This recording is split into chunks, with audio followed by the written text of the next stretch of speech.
Good evening, everybody. I'm going to talk about Preludes by T.S. Eliot, possibly my favourite poem of its kind in the entire world.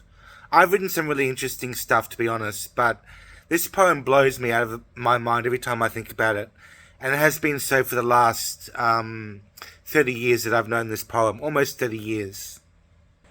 So I saw a video on TikTok recently by a person who I really hate, so I'm not going to mention his name, but he talked about how millennials could be the last generation who knew what it was like to be bored. And I think that's not true, because nostalgia will bring back these times and these trends when boredom was such a commonplace event. And Preludes is that sort of poem where it's just so sparse and at the same time so rich, the experience of being so rich.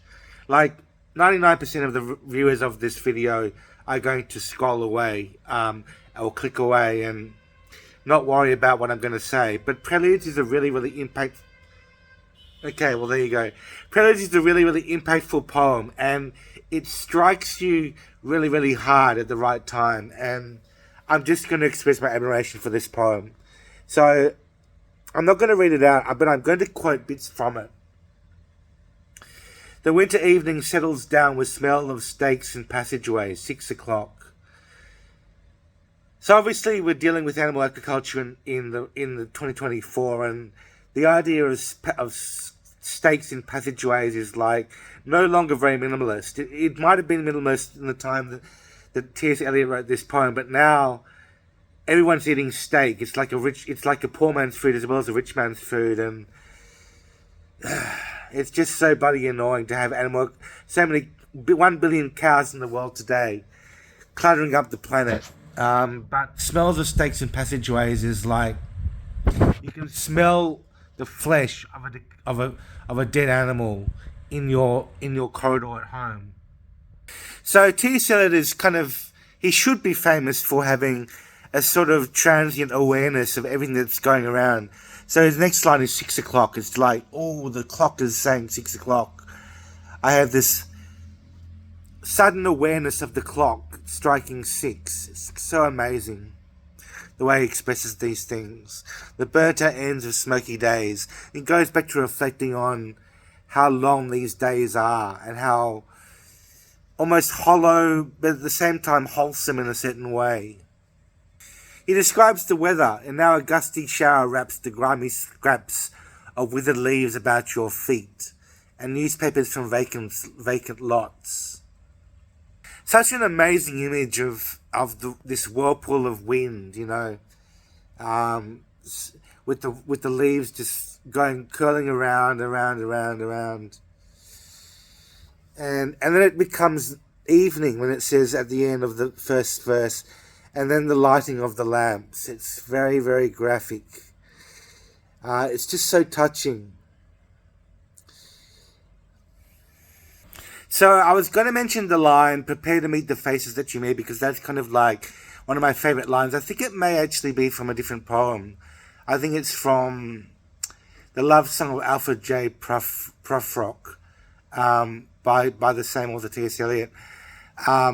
He mentions, prepare to meet the faces that you meet. It's like this very, very vivid line which describes the idea that you always prepare to, when you make eye contact with people, it's like you're preparing for it, and you can see them and you say hello and you kind of nod, but it's kind of a superficial sort of observation because you don't really get to know them. It's like you're just passing strangers, and that is just so accurate in terms of the world now and as it was then as well.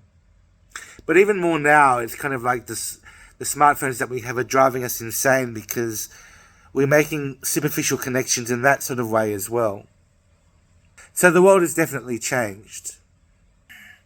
One of the things that really strikes me about Preludes is the dichotomy between public and private lives. It's something that I would really observe in this poem, is the idea that he talks about the lights that flicker up against the ceiling in a private bedroom, but then, and also how the light creeps into the bedroom, and how he goes into the street.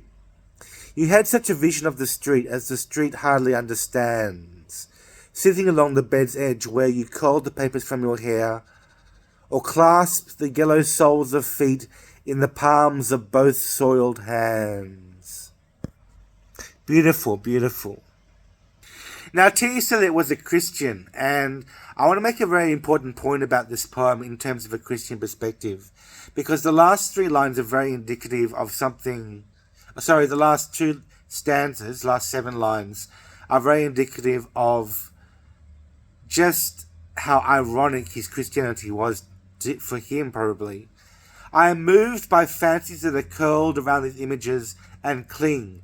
The notion of some infinitely gentle, infinitely suffering thing. Wipe your hand across your mouth and laugh. The worlds revolve like ancient women gathering fuel in vacant lots.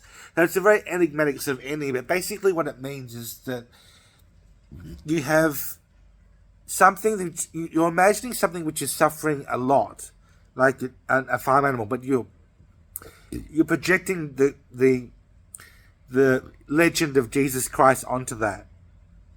And at the same time, the notion of something infinitely gentle that is also suffering is too much to bear, and you kind of like dismiss it. Wipe your hand across your mouth and laugh. It's like you're laughing it off. Not least because the world keeps on revolving with industry, and people getting fuel for the fire from vacant lots. You know, it's not quite. It doesn't quite seem to work for the vending. Doesn't quite work for me, but I think it still quite vividly portrays the idea that whilst there is so much suffering in the world, we are not attuned to that type of suffering. And it's really interesting to look from a personal perspective into the world of suffering from other animals on farms and in factory farms, etc. I mean, there's so much richness in this poem, it's absolutely mind-boggling if you look into it carefully. And it's entertained me for 30 years. I've been thinking about it for 30 years, almost 30 years.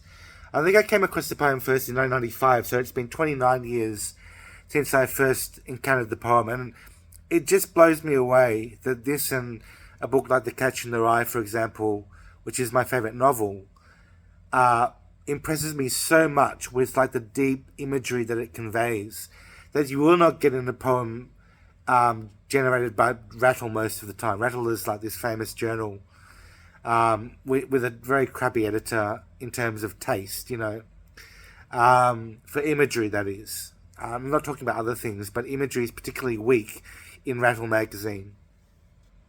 Most of the time, not all of the time. But the dimensions of time and space in this Preludes poem is so magnificent that we have to extrapolate what we can learn from this poem into the real world of 2024. That is a world that is highly fragmented. We are globalized, we are connected with each other. But at the same time, we're so distant from each other. We're so alone, despite the fact that we're so close to each other. It's absolutely mind-boggling.